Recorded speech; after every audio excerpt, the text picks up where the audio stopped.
Alors je fais cette vidéo mais je suis entouré de pluie, il est possible que le bruit soit relativement insupportable, hein. J'ai un temps vraiment de merde, ah merde j'ai oublié mes clubs. Et tout est dans le titre, je vais détailler le problème. Que- donc je suis en train de commenter le passage, je vais pas le mettre entièrement parce que c'est chronophage, il faut télécharger, etc. Puis avec la connexion de merde que j'ai quand il pleut, et même de manière générale, ça va pas être simple.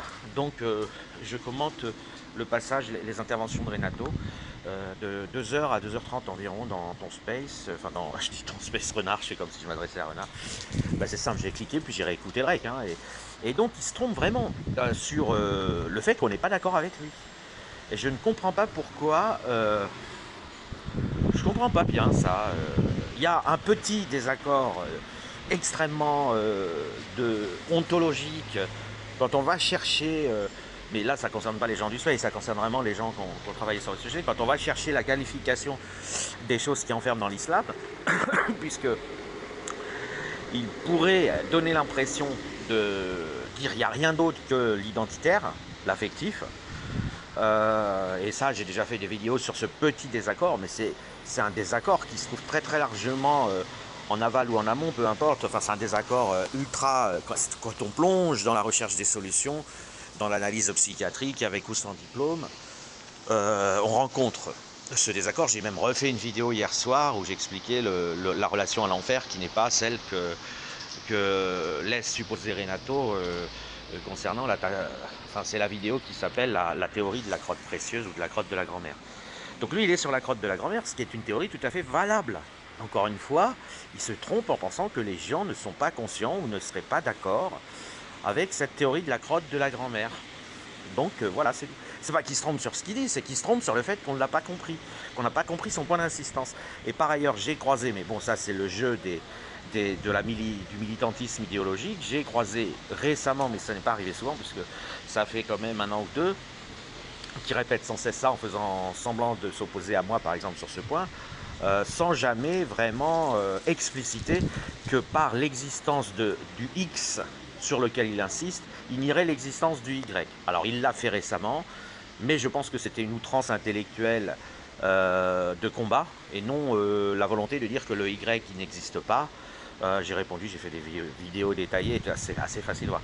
Mais par contre, je dirais que c'est pour lui, en tant que militant, en tant qu'intervenant Twitter, il est dommage qui reste sur cette insistance. Alors, qu'est-ce qu'il a peur? De quoi il a peur comme erreur qui serait faite en n'insistant pas?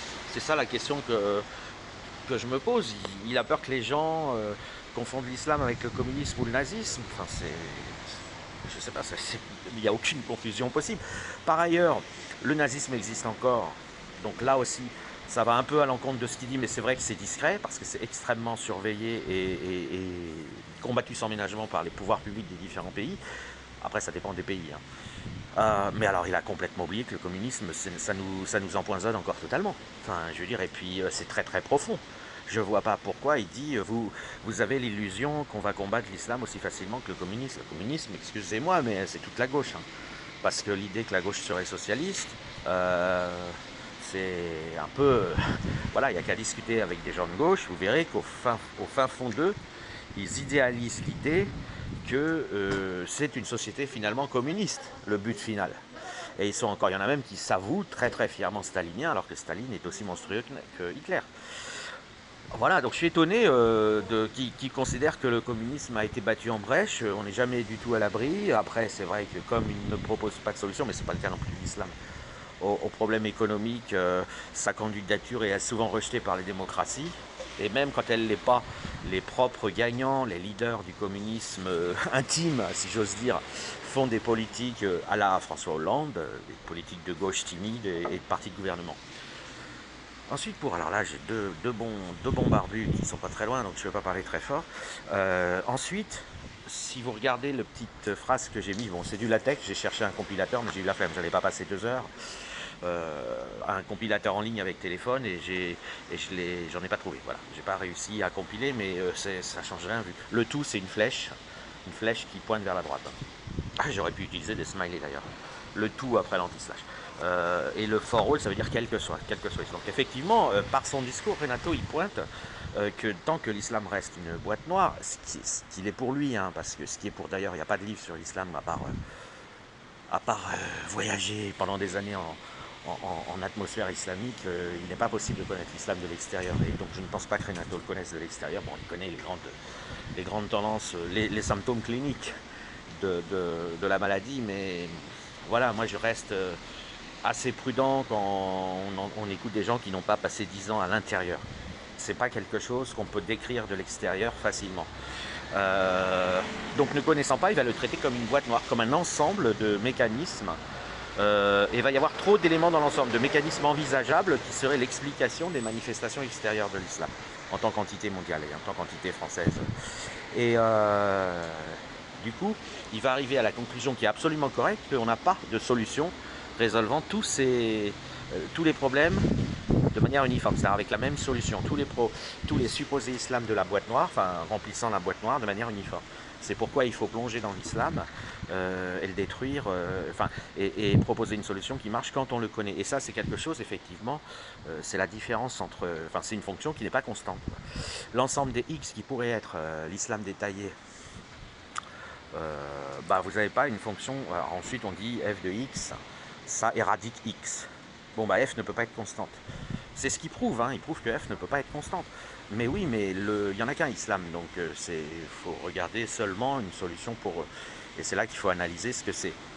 Et l'attachement affectif pointé par Renato n'est pas la seule chose, c'est là où et par ailleurs, il prend des exemples qui sont erronés. Zineb a été capturée, elle est sous menace, elle est sous chantage, et sa fille sera tuée si elle n'obéit pas, ou du moins elle le croit. Et donc, bon, ça ne lui a pas posé de problème, comme elle était préalablement pro-Palo, de faire des outrances, d'ailleurs exagérées, hein, pour que tout le monde comprenne qu'elle avait le pistolet sur la tempe. Elle est aux Émirats Arabes Unis, sa fille aussi, tant qu'elle n'a pas réussi à s'évader de ce mécanisme. Ce n'est pas une évasion géographique, hein, même si elle revient en France. Si sa fille reste aux Émirats Arabes Unis, c'est pas possible de s'évader, il n'y a pas à tenir compte de ce qu'elle dit. Et on ne connaît pas, on n'a pas d'exemple, justement. Renato, il affirme qu'il y aura toujours un retour. Justement, non, il n'y en a pas. Il n'y en a pas. Ça n'existe pas. Quand vous sortez de l'islam, vous ne revenez pas. Vous ne faites pas revenir vos enfants dedans. Vous êtes les meilleurs remparts contre ça. C'est comme quand on a attrapé une maladie, puis qu'on a guéri grâce à des anticorps. On la rechoppe pas. Là-dessus, ils se trompent. Mais c'est un détail, mais là-dessus, ils se trompent. En fait, ils s'appuient sur la notion d'identité de remplacement pour pointer que des musulmans sont musulmans. Mais c'est une tautologie que les musulmans sont musulmans. C'est pas... ça n'a rien à voir avec la sortie de l'islam. Quand vous sortez de l'islam, par définition même, vous en sortez. Et puis c'est d'une telle violence et d'une telle guérison que c'est beaucoup plus rare qu'on croit, mais c'est profondément réussi. C'est-à-dire que vous êtes moins possiblement en risque de rechuter qu'un mécréant, que Renato, que moi, que n'importe qui. Et voilà, bon après, mais c'est pas il n'y a pas un désaccord. Il faut, parce qu'il répète ça aux gens, ça va devenir peut-être quand même contre-productif. Alors j'en profite pour traiter d'autres extraits. À nouveau, Elisabeth, elle a noyé. Elle dit qu'on ne peut pas, il n'y a pas que l'islam qui empêche le blasphème. Si, on ne peut pas comparer un gramme et 10 tonnes. Personne va te... Et c'est la mort sociale, tout ça, c'est des pichenettes, c'est des détails. Alors pour une personne individuelle, évidemment, c'est chiant de se faire virer de son boulot parce que tu as émis une opinion qui conduit. Mais on est habitué à tout ça, c'est banal. La liberté d'expression en pratique, elle n'a jamais été totale parce que des gens ont des comportements illégaux. Mais ces gens savent qu'ils ont des comportements illégaux et ça s'appelle la corruption. Ça s'appelle le piston, ça s'appelle l'escroquerie, la falsification, la tricherie. Alors oui, on peut regretter qu'on n'a pas une justice capable de dépister une illégalité et de sanctionner le coupable, c'est-à-dire capable de réintégrer un salarié avec tous ses droits et de sanctionner un patron qui l'aurait viré parce qu'il aurait réagi à quelque chose que le salarié était légitime à dire au nom de la liberté d'expression. Donc ça, il n'y a pas de souci, mais encore une fois, on est habitué. Il n'y a rien à voir. La seule entité mondiale qui empêche de blasphémer, c'est l'islam, et c'est spectaculaire.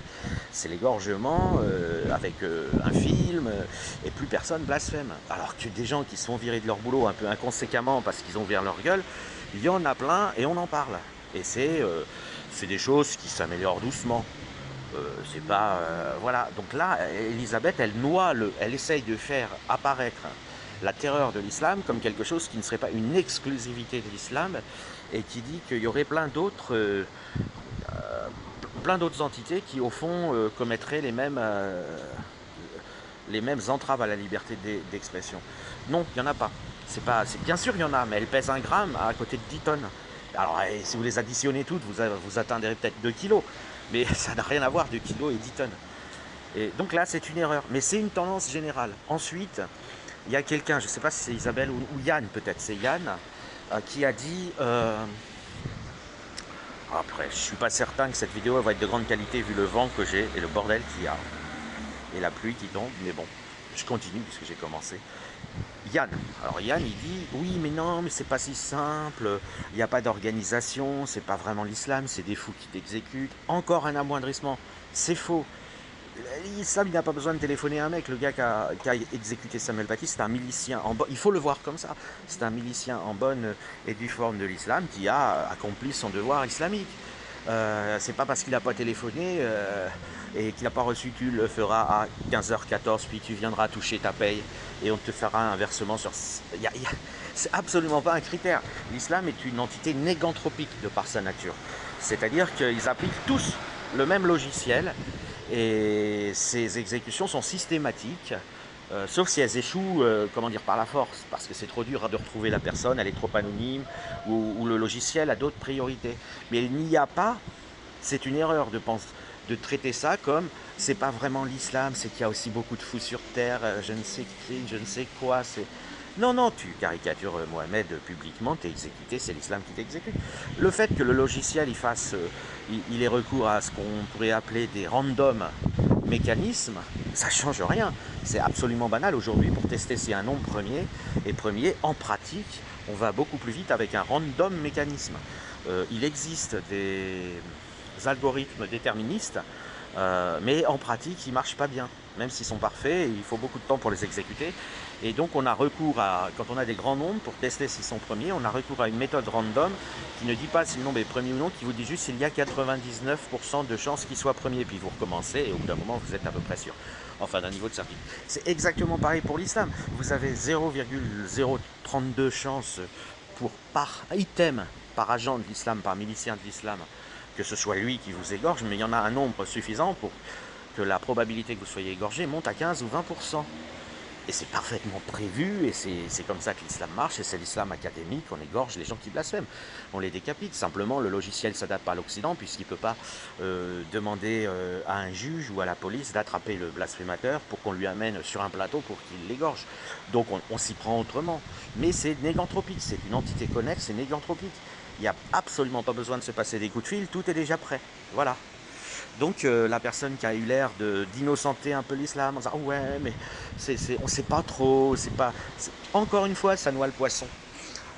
Et tout le monde le sait puisque tout le monde respecte l'interdiction de blasphémer l'islam alors que c'est l'un des trucs les plus mal vus de France. Croyez-moi que si les gens ne le savaient pas, je vais prendre un exemple très simple. À l'extrême droite il n'y a pas de système, il n'y a pas de logiciel, il n'y a pas d'algorithme.